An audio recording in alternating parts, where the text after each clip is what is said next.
A few days before the start of the Russo-Ukrainian War, the Indian Military Review had played an internal war game. Based on known Russian doctrine and recently demonstrated combat performance in Afghanistan, Chechnya, Georgia, and Syria, we estimate that Russia's possible war goals are to seriously destroy Ukraine as a functional military state and seek regime change.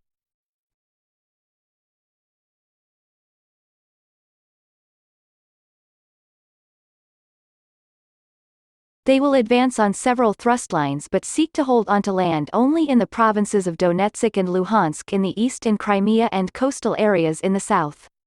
This will be a terrain goal that will be defended at any cost.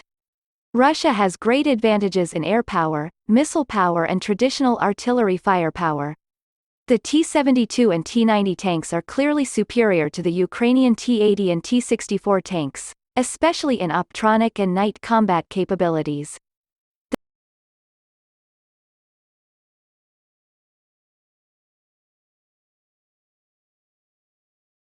The typical Russian mode of warfare is to use massive fire attacks to create surprise and awe and thereby save military strength and life.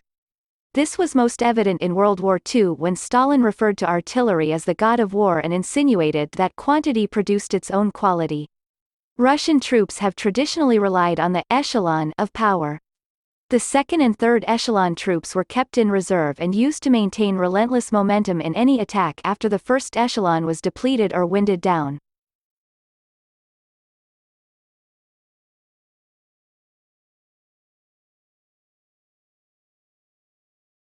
Based on this anchor premise, most military observers feel that Russia can achieve this goal within 10 days, 2 to 3 weeks at most, in Ukraine.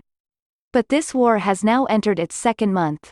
Since the start of this war, the Russian campaign has been characterized by a surprising degree of restraint as opposed to traditional Russian warfare.